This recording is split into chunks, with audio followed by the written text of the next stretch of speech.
এখন আর শুরুতেই ভেঙে পড়ে না টাইগারদের টপ অর্ডার। ভরসার নাম হয়ে উঠেছেন তানজিদ, ইমন, লিটনরা। এশিয়া কাপের প্রথম ম্যাচে হংকংয়ের বিপক্ষে বিশাল জয়ের কৃতিত্ব অনেকটা তাদেরই। এবার তাদের সামনে বড় পরীক্ষা শ্রীলঙ্কা। কেমন করবে টাইগার টপ অর্ডার? শ্রীলঙ্কার বিপক্ষে শর্টার ফরম্যাটে তাদের অতীত পারফরম্যান্সই বা কেমন?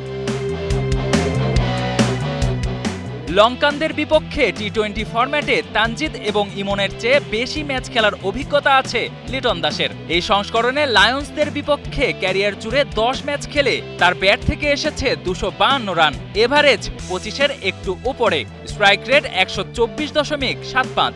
ফরম্যাট বিবেচনায় খুব বেশি ভালো বলার সুযোগ নেই।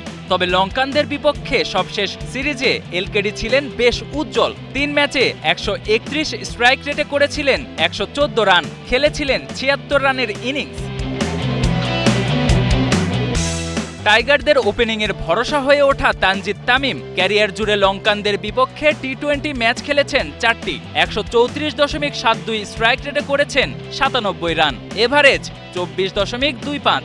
তবে মেন্ডিস হাসারাঙ্গাদের বিপক্ষে সবশেষ ম্যাচে খেলেছিলেন 47 বলে 73 রানের দানবীয় এক ইনিংস।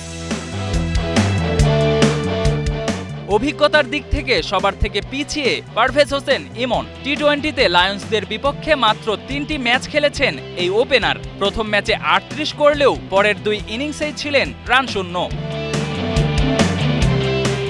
লিটনের ব্যাটে রান আসছে নেদারল্যান্ড সিরিজ থেকেই। এশিয়া কাপেও দেখা গেছে সেই ধারাবাহিকতা।